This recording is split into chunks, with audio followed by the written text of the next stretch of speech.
बिस्मिल्लाहिर्रहमानिर्रहीम। अस्सलाम वालेकुम नाज़रीन, आप यूट्यूब चैनल देख रहे हैं। मैं इमरान खान हूँ।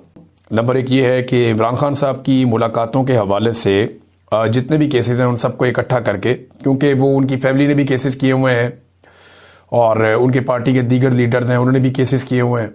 अभी सुहेल अफरीदी नए वज़ीर आला बने, उन्होंने भी केस कर दिया है। ये सारे केसेस इकट्ठे करके अब इस्लामाबाद हाई कोर्ट में एक लार्जर बेंच बना दिया गया। ये केस अब लगेगा 23 तारीख को।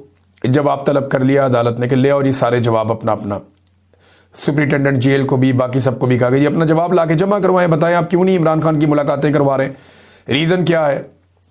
तो इसमें जनाब जो बेंच बना उसमें Sarfaraz Dogar sahab, once again chief justice Islamabad high court, जो इमरान खान के लिए और पाकिस्तान तहरीक इंसाफ के लिए सबसे मुतनाज़ जज हैं, वो इमरान खान से रिलेटेड हर केस में खुद अपने आप को शामिल रखना चाहते हैं। और ये वैसे उनको लाने की शराइत में से भी मुझे एक लगती है कि इमरान खान से रिलेटेड चीज़ों को दबाना है या कंट्रोल करना है तो जस्टिस सरफराज डोगर को अपना किरदार अदा करना पड़ेगा, और वो कर भी रहे हैं। दूसरे अरबाब मोहम्मद ताहिर साहब हैं, तीसरे आज़म खान साहब हैं।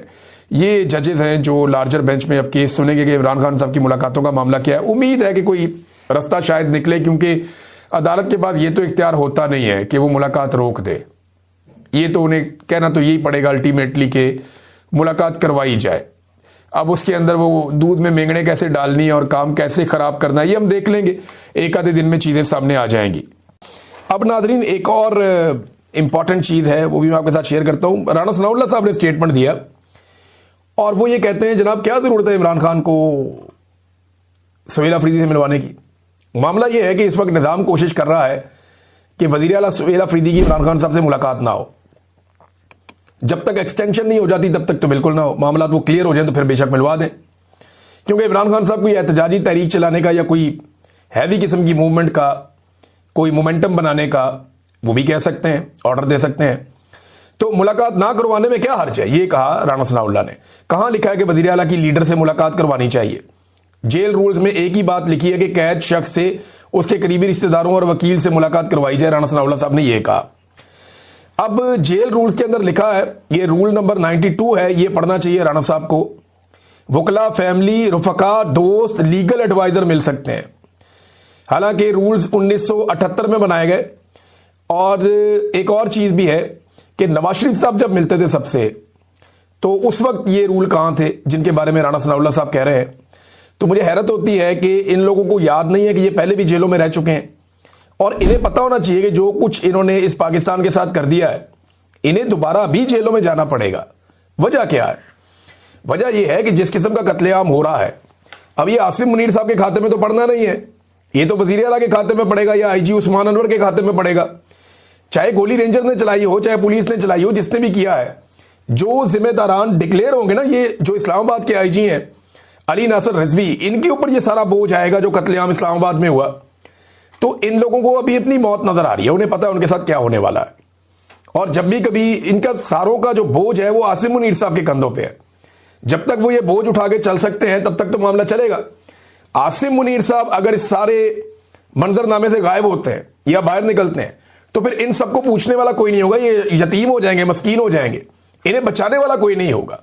ये सारे लोगों ने जो 2 नंबरियां की हैं ये इन्होंने इस वक्त खुश करने के लिए की हैं मिलिट्री एस्टेब्लिशमेंट को, ताकि अपनी पोजीशनों के साथ खुश रहें, कामयाब रहें। अब ये एक और ट्वीट है, मैं आपको पढ़ के सुनाता हूं, ये बड़ा खौफनाक है।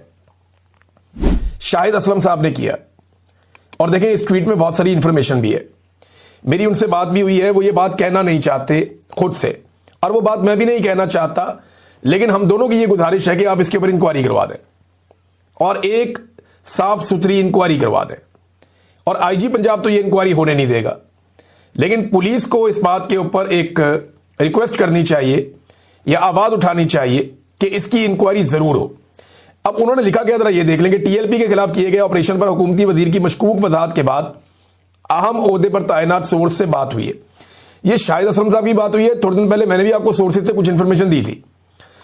अच्छा, वो ये कहते हैं कि जिस शिद्दत पसंद जमात के खिलाफ किए गए ऑपरेशन के मुतालिक इस बातचीत में परेशान कुन और खौफनाक मालूमात मिल रही हैं।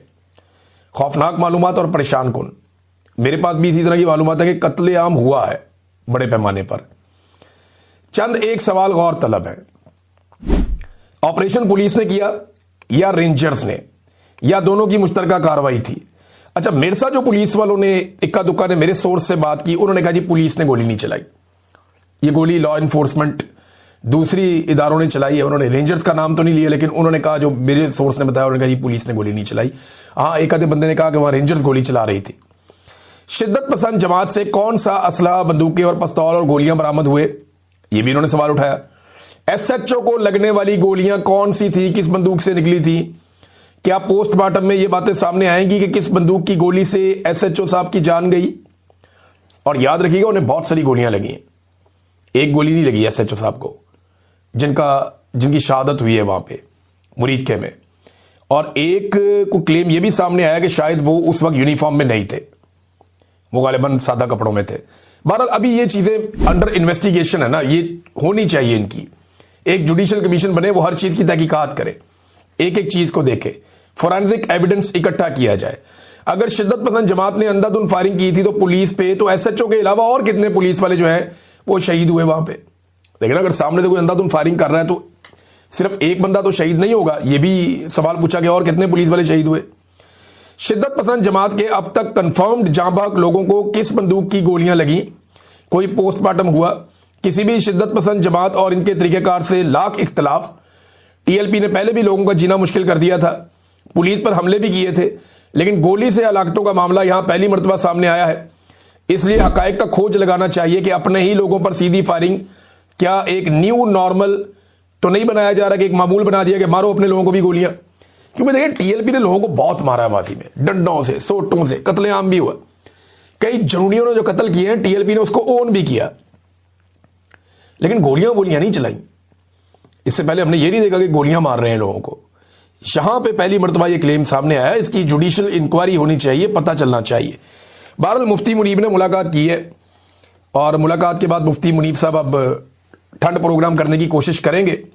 और उन्होंने जो एक बयान जारी किया उसमें यह भी कहा कि मोहसिन नकवी साहब ने ठंडे दिल और दिमाग से हमारी बातचीत सुनी, तसल्ली के साथ बातचीत सुनी, कुछ चीज़ें तय पा गई हैं, दोबारा मुलाकात होगी। तो मुफ्ती मुनीब साहब ने आपको पहले भी कहा था कि हर मरतबा जब भी कभी कोई ऐसी सिचुएशन बनती है तो ये अपनी सर्विसेज पेश करते हैं पाकिस्तान की एस्टेब्लिशमेंट को, और उन्होंने एक मरतबा फिर सरकारी मुल्ला होने के नाते अपनी सर्विसेज पाकिस्तान की एस्टेब्लिशमेंट को पेश कर दी हैं।